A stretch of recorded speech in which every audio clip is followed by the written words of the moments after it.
ഈ സത്യത്തിൽ എത്തിച്ചേരാൻ വേണ്ടിയാണ് അധ്യാത്മവിദ്യ നാം അഭ്യസിക്കേണ്ടത്. പ്രപഞ്ചാനുഭൂതിയുടെ തുടക്കം അറിവ് അഥവാ ബോധത്തിൽ നിന്നാണ്. ബോധമുണ്ടോ പ്രപഞ്ചമുണ്ട്, ബോധമില്ലേ പ്രപഞ്ചാനുഭവമില്ല. ഇതാണ് നിയമം. പ്രപഞ്ചത്തിന് പ്രപഞ്ചമില്ല എന്ന് പറഞ്ഞാൽ പ്രപഞ്ചം എന്നതുകൊണ്ട് നമ്മൾ ഉദ്ദേശിക്കുന്നത് കുറേ ജഡപദാർത്ഥങ്ങളെയാണ്. സ്വയം ഉണ്ട് എന്നറിയാൻ കഴിയാത്തവയെയാണ് ജഡങ്ങൾ എന്ന് സാധാരണ നമ്മൾ പറയുക. തൻ്റെ അസ്തിത്വം, തൻ്റെ ഉണ്മ, തൻ്റെ നിലനിൽപ്പ്, ഞാനുണ്ട് എന്ന അറിവ് ഇല്ലാത്തവ ജഡങ്ങൾ. ഞാനുണ്ട് എന്ന് അനുഭവിക്കാൻ കഴിയുന്നവ ജീവികൾ, ജീവജാലങ്ങൾ. പട്ടിക്കും പൂച്ചയ്ക്കുമൊക്കെ ഞാനുണ്ട് എന്നുള്ള അനുഭവം ഉണ്ട്. വൃക്ഷലതാദികൾക്ക് പോലും ഞാൻ എന്ന അനുഭവം ഉണ്ട് എന്നാണ് വേദാന്തം പറയുന്നത്. അതുകൊണ്ട് നമ്മുടെ ഇഷ്ടത്തിനനുസരിച്ച് മരങ്ങളെ വെട്ടി വീഴ്ത്തരുത്. വൃക്ഷങ്ങളെയും സസ്യങ്ങളെയും ഒന്നും നശിപ്പിക്കാൻ മനുഷ്യർക്ക് അവകാശമില്ല. കാരണം അതൊക്കെ ഓരോ ജീവിതങ്ങളാണ്, ഓരോ ജീവിതമാണ്. ഒരു മരത്തെ നിങ്ങൾ മുറിക്കുമ്പോൾ ഒരു ജീവിയെ ഹനിക്കുന്നത് പോലെയാണ്. ഒരു ജീവിയെയും നശിപ്പിക്കാൻ അല്ലെങ്കിൽ ഒന്നിൻ്റെയും പ്രാണനെടുക്കാൻ മനുഷ്യർക്ക് അവകാശമില്ല. എൻ്റെ പ്രാണനെടുക്കാൻ മറ്റുള്ളവർക്ക് അവകാശമുണ്ടോ? നിങ്ങളൊന്ന് പറയൂ. എന്നെ കൊല്ലാൻ, എൻ്റെ പ്രാണൻ അപഹരിക്കാൻ മറ്റൊരാൾക്കോ മറ്റൊരു വ്യക്തിക്കോ അവകാശമില്ലല്ലോ. അങ്ങനെയുള്ളപ്പോൾ മറ്റൊരാളിൻ്റെ അല്ലെങ്കിൽ മറ്റൊരു ജീവിയുടെ പ്രാണൻ അപഹരിക്കാൻ എനിക്കും അവകാശമില്ല, ആർക്കും അവകാശമില്ല. എൻ്റെ പ്രാണൻ, ഇനി എൻ്റെ പ്രാണനെ പോലും എനിക്ക് അപഹരിക്കാൻ അവകാശമില്ല എന്ന് പറഞ്ഞാൽ ആത്മഹത്യ ചെയ്യാനുള്ള അധികാരം നമുക്കില്ല.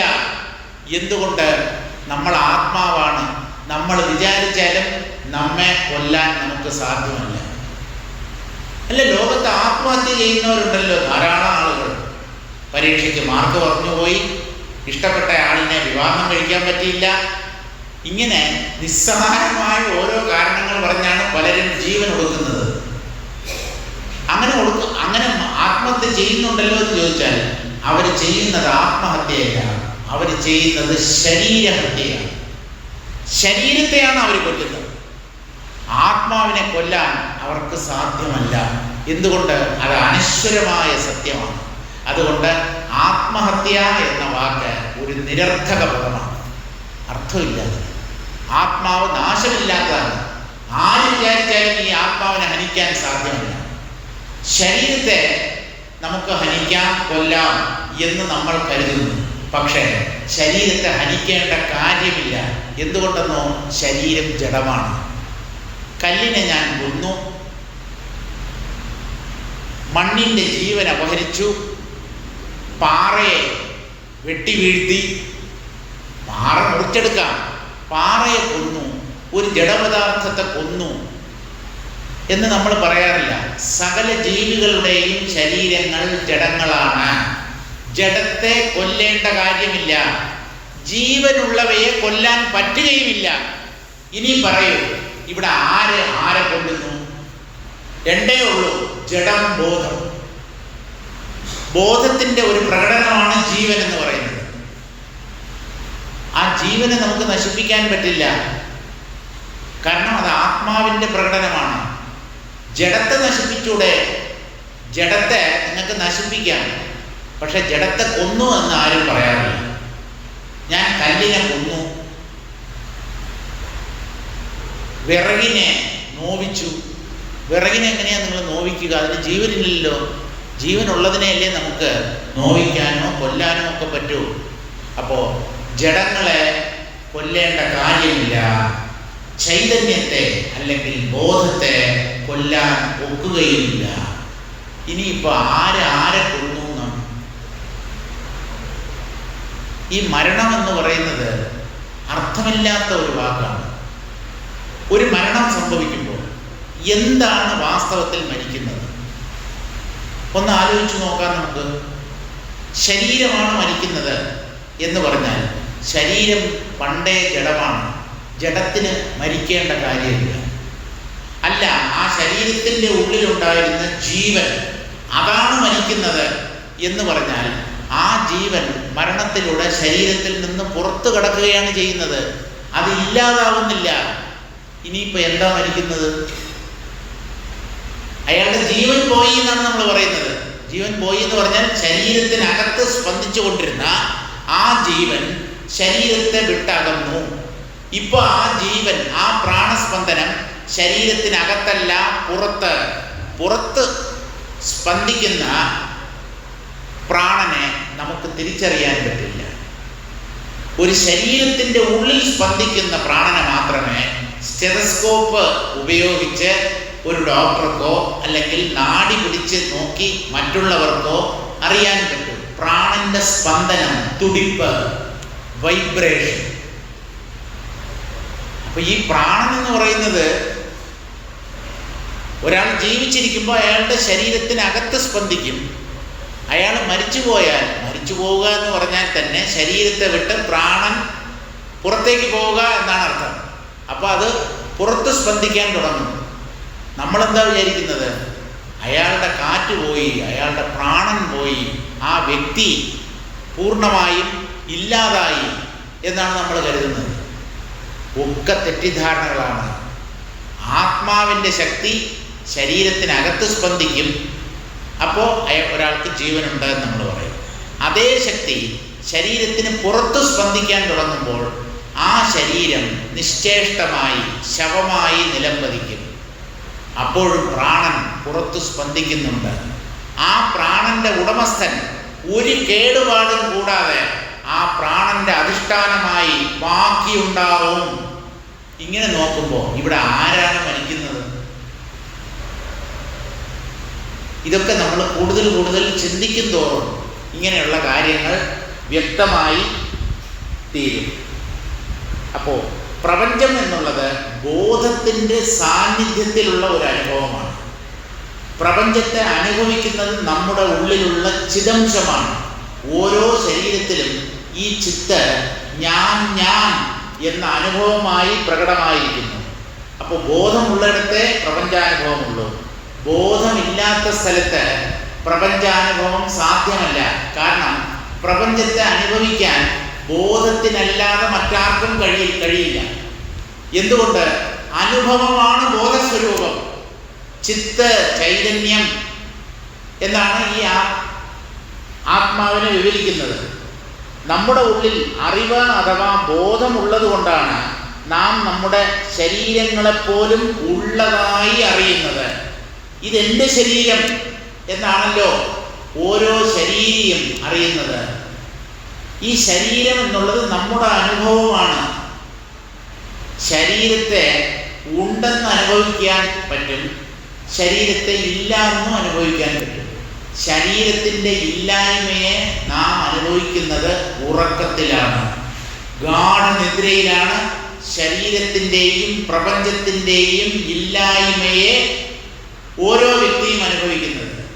അങ്ങനെ ശരീരത്തിൻ്റെ ഇല്ലായ്മയെ അനുഭവിച്ചാലും അനുഭവിക്കുന്നവൻ ഇല്ലാതാവുന്നുണ്ടോ? ഞാൻ ശരീരമായിരുന്നു എങ്കിൽ ഉറക്കത്തിൽ ഈ ശരീരാനുഭവം എങ്ങനെ എനിക്ക് നഷ്ടമായി? ഞാൻ ശരീരത്തെ അറിയുന്നില്ലല്ലോ. ബാഹ്യ ജഗത്തിനെ ഞാൻ പൂർണ്ണമായി വിസ്മരിച്ചിട്ടാണ് കിടന്നുറങ്ങുന്നത്. അപ്പോഴും അനുഭവം ഒടുങ്ങുന്നില്ല. ഒരാൾ ഗാഠനിദ്രയിൽ പ്രവേശിക്കുമ്പോൾ അയാൾ ഇല്ലാതാവുകയല്ല ചെയ്യുന്നത്, അയാളുടെ വ്യക്തിത്വം തൽക്കാലം അപ്രത്യക്ഷമാകുന്നു. പക്ഷേ അനുഭവം ഒടുങ്ങുന്നില്ല. എന്തുകൊണ്ടാണ് ഞാൻ അനുഭവം ഒടുങ്ങുന്നില്ല എന്ന് പറഞ്ഞത്? ഉറക്കം എന്ന് പറയുന്നത് ഗംഭീരമായ ഒരു അനുഭവമാണ്. ഉറങ്ങാൻ ആഗ്രഹിക്കാത്ത ആരെങ്കിലും ഈ സദസ്സിലുണ്ടോ? സുഖമായി ഒന്ന് ഉറങ്ങണം, ഉറക്കം ശരിയായില്ല എന്ന് പരാതി പറയുന്നവരാണ് നമ്മൾ. ഇന്നലെ രാത്രി ഉറക്കം ശരിയായി, ഭയങ്കര കൊതുക് കടിയായിരുന്നു, അല്ലെങ്കിൽ പവർ സപ്ലൈ കട്ടായിപ്പോയി, ഇങ്ങനെയൊക്കെ പറയുന്നവരാണ്. അപ്പോൾ ഉറക്കം നമ്മൾ ആഗ്രഹിക്കുന്ന, അഭിലഷിക്കുന്ന ഒന്നാണ്. കാരണം അത് ആനന്ദമാണ്. ഏതിൽ നിന്നാണോ നമുക്ക് സുഖം അല്ലെങ്കിൽ ആനന്ദം ലഭിക്കുന്നത് അതിനെ മാത്രമേ ഒരാൾ ജീവിതത്തിൽ ആഗ്രഹിക്കൂ. ദുഃഖം പ്രദാനം ചെയ്യുന്ന ഒന്നിനെയും നമ്മൾ ആഗ്രഹിക്കില്ല. എനിക്ക് കോവിഡ് രോഗം വരണം എന്ന് ആരെങ്കിലും ആഗ്രഹിച്ചോ? അല്ലെങ്കിൽ ഇനി ആഗ്രഹിക്കുവോ? കാരണം രോഗം എന്നുള്ളത് അഭിലഷണീയമായ ഒന്നല്ല. ആരോഗ്യമാണ് എല്ലാവർക്കും വേണ്ടത്. അപ്പോൾ നമുക്ക് നല്ല വീട് വേണം, നല്ല ഭക്ഷണം വേണം, ഉടുക്കാൻ വസ്ത്രം വേണം. കാരണം ഇതൊക്കെ നമുക്ക് ഏതെങ്കിലും തരത്തിൽ സുഖം നൽകുന്ന കാര്യങ്ങളാണ്. അപ്പോൾ സുഖത്തെയാണ് നമ്മൾ ജീവിതത്തിൽ ഉടനീളം ആഗ്രഹിക്കുന്നത്, പിന്തുടരുന്നത്. പക്ഷേ ആ സുഖം യഥാർത്ഥത്തിൽ എവിടെയാണ് എന്നറിയാത്തത് കൊണ്ട് സുഖം അല്പം പോലും ഇല്ലാത്ത ജഡപദാർത്ഥങ്ങളിൽ സുഖത്തെ അന്വേഷിക്കുന്നു. ഈ അവസ്ഥയാണ് അജ്ഞത, അവിദ്യ, അജ്ഞാനം, അറിവില്ലായ്മ എന്നൊക്കെ പറയപ്പെടുന്നത്. സുഖം എവിടെയാണോ അവിടെ അതിനെ അന്വേഷിക്കണം. ഒരു വസ്തു ഇല്ലാത്ത സ്ഥലത്ത് അതിന് തിരഞ്ഞാൽ അതെങ്ങനെ നമുക്ക് സ്വന്തമാക്കാൻ പറ്റും? നഷ്ടപ്പെട്ടു പോയ സ്ഥലത്ത് വേണം ഒന്നിനെ തിരയാൻ.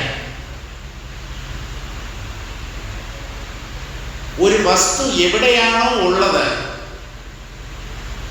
അത് ഉള്ള സ്ഥലത്ത് തിരഞ്ഞാലേ അതിനെ കിട്ടും.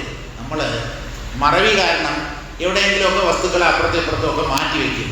പക്ഷെ നമ്മുടെ മനസ്സിൽ അത് അലമാരയുടെ 2ാമത്തെ തട്ടിലാണ് ഞാൻ വെച്ചത് എന്നുള്ള ഒരു ധാരണ ഉണ്ടാവും. പക്ഷെ നമ്മൾ അവിടെ ആയിരിക്കത്തില്ല വെച്ചത്, മേശയുടെ വലിപ്പിൻ്റെ ഉള്ളിലായിരിക്കും വെച്ചത്.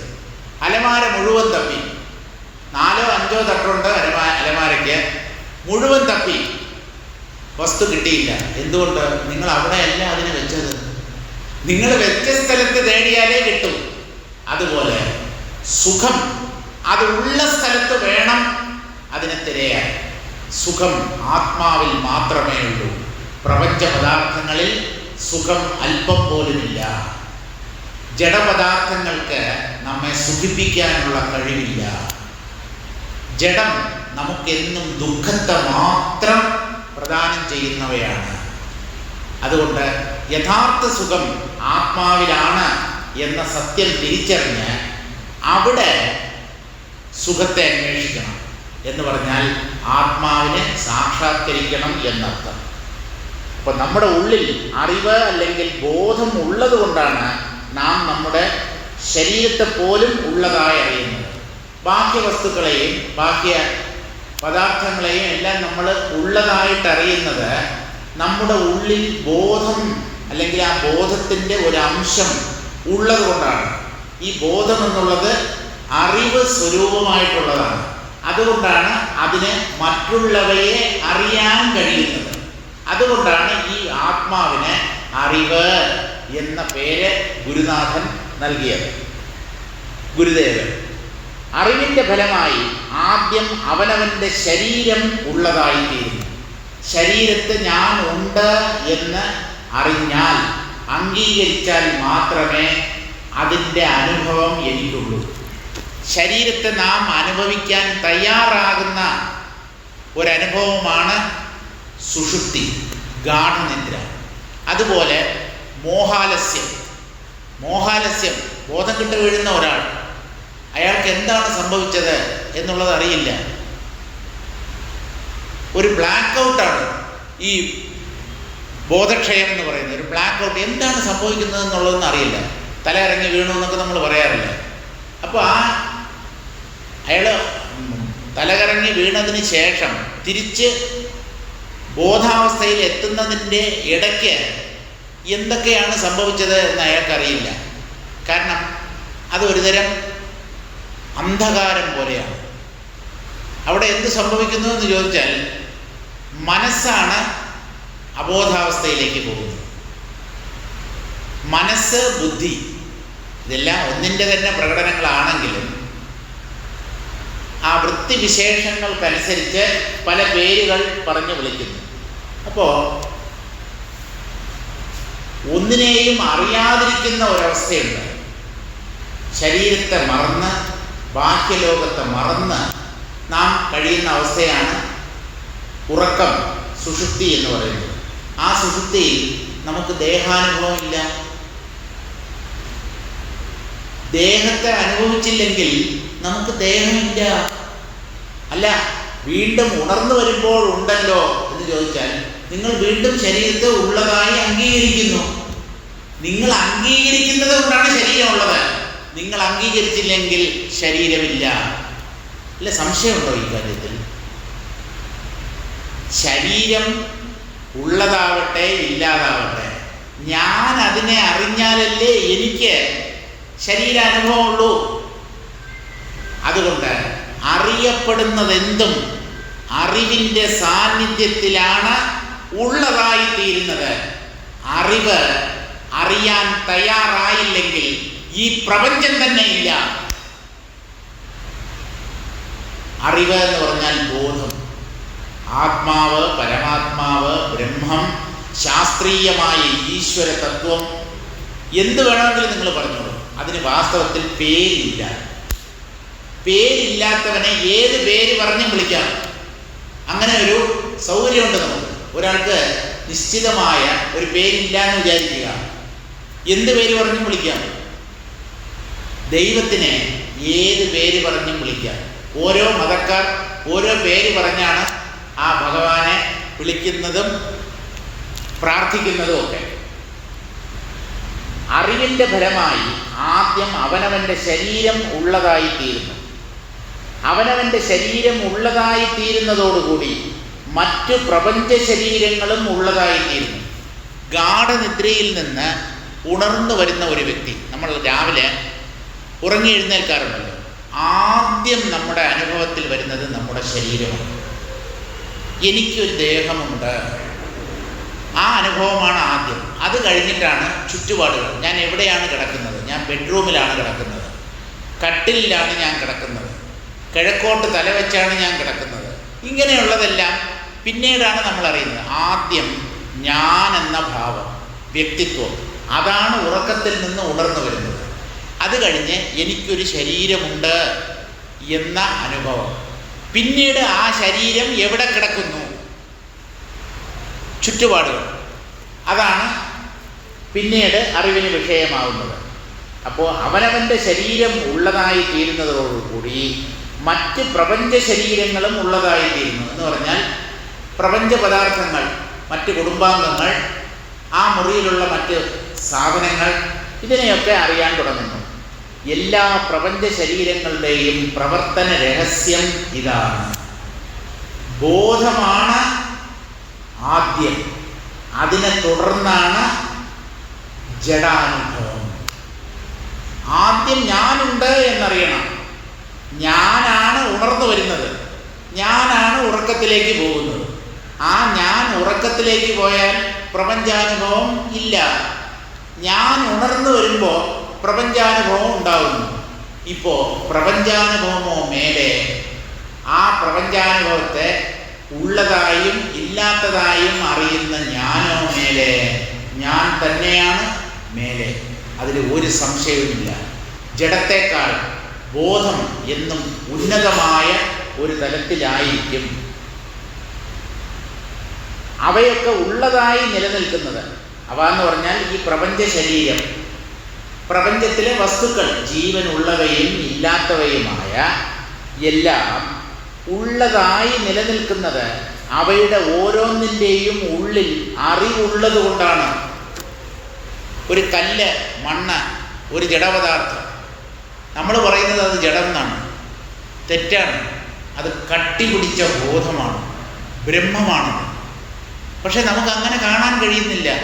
കാരണം അതിൽ ജീവൻ്റെ തുടിപ്പില്ല, അതിന് വികാര വിചാരങ്ങളില്ല, സന്തോഷ സന്താപങ്ങളില്ല, വേദനയില്ല. അതുകൊണ്ട് അത് ജഡപദാർത്ഥമാണെന്ന് പറയുന്നു. ജഡമായി പ്രകടമാകുന്നത് ബോധമാണ്. പൂർണ്ണമായ ബോധാനുഭവത്തിൻ്റെ അഭാവത്തിൽ ബോധം തന്നെ ജഡം എന്ന പോലെ കാണപ്പെടുന്നു. സത്യദർശികൾക്ക് ഈ ജഡങ്ങൾ ബോധം തന്നെയാണ് എന്ന് വെച്ച് അതൊക്കെ ജീവനുള്ളതാണ്, അവയോട് സംസാരിക്കാനോ അവയ്ക്ക് ഭക്ഷണം കൊടുക്കാനോ ഒക്കെ ഒരു ജ്ഞാനി തയ്യാറാകും എന്ന് കരുതരുത്. ശുദ്ധബോധം നിശ്ചലമാണ്, അത് പ്രതികരിക്കാത്തതാണ്, അനക്കമില്ല. ജഡത്തിനും ഏതാണ്ട് ഇതേ സ്വഭാവമാണുള്ളത്.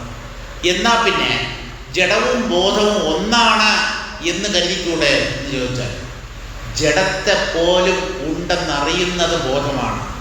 ജഡത്തിന് അറിവ് സാധ്യമല്ല, ബോധം അറിവ് സ്വരൂപമായിട്ടുള്ളതാണ്.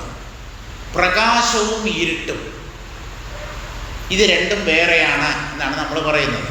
ഇരുട്ട് വേറെ, വെളിച്ചം വേറെ. പക്ഷേ നിങ്ങളൊരു കാര്യം ശ്രദ്ധിച്ചിട്ടുണ്ടാവും, കൂരിരുട്ടിലും കണ്ണഞ്ചിപ്പിക്കുന്ന പ്രകാശത്തിലും നമുക്കൊന്നും കാണാൻ പറ്റില്ല. കൂരിരുട്ടിൽ അതുപോലെ കണ്ണഞ്ചിപ്പിക്കുന്ന പ്രകാശത്തിൽ നമ്മുടെ കണ്ണ് മഞ്ഞളിച്ചു പോകും, വിശേഷിച്ച് ഒന്നും കാണാൻ പറ്റില്ല.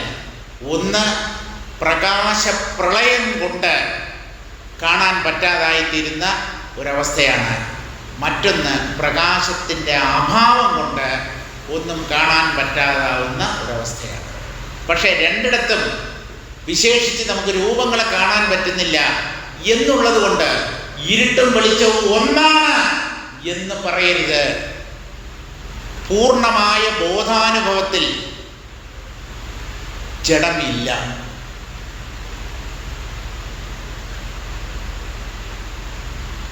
ബോധത്തിൻ്റെ അപൂർണമായ ഒരു അനുഭവമാണ് ഈ ജഡം. ഈ സത്യം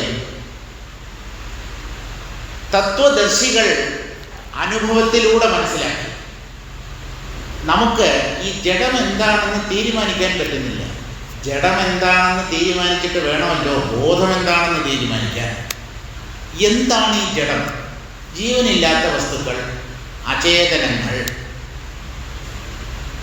പ്രതികരിക്കാത്തവ എന്നൊക്കെയാണ് നമ്മൾ പറയുന്നത്. ജീവികളാണെങ്കിൽ ഏതെങ്കിലും തരത്തിൽ പ്രതികരിക്കും, റിയാക്ട് ചെയ്യും. അപ്പോൾ നമുക്ക് ജഡത്തെയും ബോധത്തെയും ഒന്നിനെയും തീരുമാനിക്കാൻ, ചിന്തിച്ച് അറിയാനുള്ള കഴിവില്ല. അതുകൊണ്ടാണ് തത്വദർശികളുടെ ഇങ്ങനെയുള്ള വിവരണങ്ങൾ നമുക്ക് പൂർണ്ണമായി ഉൾക്കൊള്ളാൻ പറ്റാത്തത്. നമുക്ക് ഉൾക്കൊള്ളാൻ പറ്റുന്നില്ല എന്നതുകൊണ്ട് സത്യം സത്യമല്ലാതെയാവില്ലല്ലോ. സത്യം സത്യം തന്നെയാണ്. അപ്പോൾ സകല പ്രപഞ്ച പദാർത്ഥങ്ങളുടെയും ഉള്ളിൽ അറിവുണ്ട്. അറിവുണ്ട് എന്ന് പറഞ്ഞാൽ അവ നമ്മെപ്പോലെ അറിയുന്നുണ്ടോ മറ്റു വസ്തുക്കളെയോ, അല്ലെങ്കിൽ അവയുടെ തന്നെ നിലനിൽപ്പിനെയോ അസ്തിത്വത്തെയോ അറിയുന്നുണ്ടോ എന്ന് ചോദിച്ചാൽ അങ്ങനെ അറിയുന്നില്ല. അറിവ് കട്ടിപിടിച്ചാലും അറിവില്ലായ്മ കട്ടിപിടിച്ചാലും വിശേഷിച്ച് ഒരനുഭവം ഉണ്ടാകും. പക്ഷെ രണ്ടും വേറെ വേറെയാണ്. പ്രകാശപ്രളയത്തിൽ ഒന്നും കാണാൻ പറ്റാതായിത്തീരുന്നതും കൂരിരുട്ടിൽ ഒന്നും കാണാൻ പറ്റാതായിത്തീരുന്നതും രണ്ട് വ്യത്യസ്തമായ അവസ്ഥകളാണ്. പ്രപഞ്ചം നിലനിൽക്കുന്നതോ അവ പരസ്പരം അറിയുന്നതുകൊണ്ടും.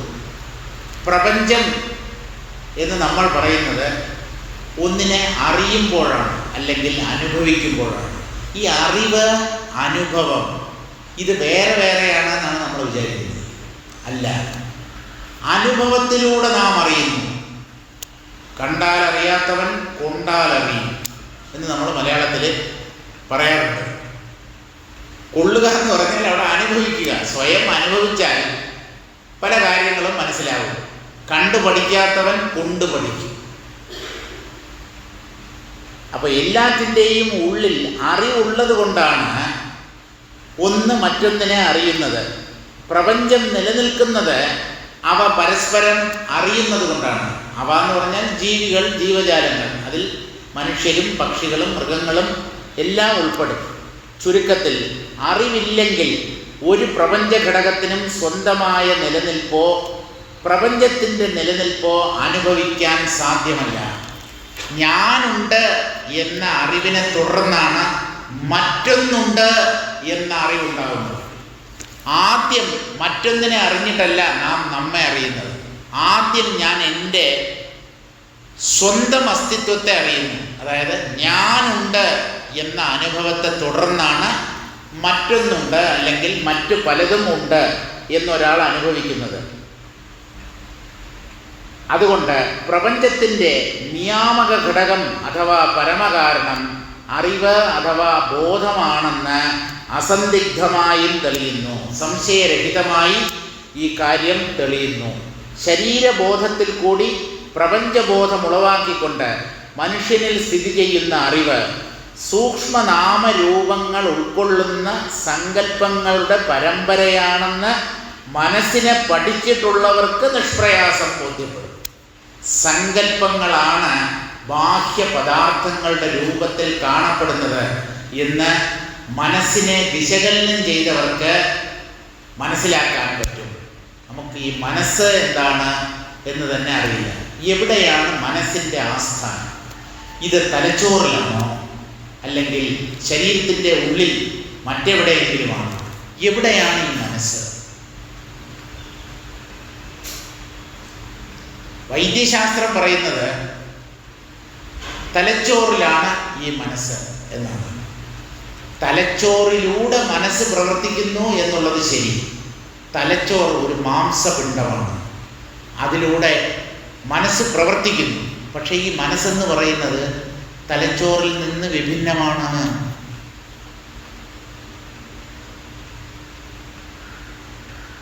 മസ്തിഷ്കത്തിന് ഓരോ ഭാഗമുണ്ട്. സെറിബ്രം, സെറിബെല്ലം, മെഡുല്ല ഓബ്ലോങ്ങറ്റ, ഇങ്ങനെയൊക്കെ ഓരോ ഓർമ്മ ഇവിടെയാണ് കലാപരമായ കഴിവുകൾ പ്രകടമാകുന്നത് എന്നൊക്കെ പറഞ്ഞ് ഓരോ സ്ഥാനം നിശ്ചയിച്ചിട്ടുണ്ട്.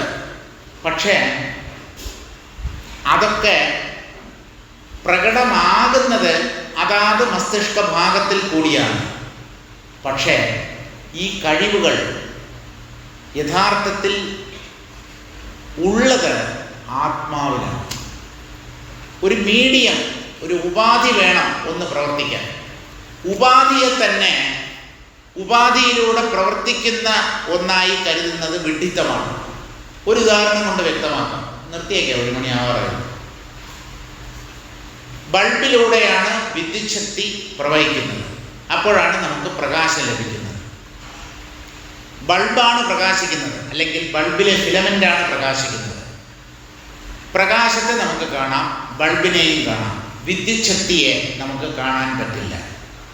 പ്രകാശം ഉള്ളതുകൊണ്ട് വിദ്യുത് ശക്തി ഉണ്ട് എന്ന് നമ്മൾ അനുമാനിക്കുന്നു. ഇന്നേ വരെ വിദ്യുത് ശക്തിയെ കണ്ടവരാരുമില്ല. പക്ഷേ വൈദ്യുത ആഘാതം ഏറ്റവരുണ്ട്. ഷോക്കടിച്ചു എന്ന് നമ്മൾ പറയും.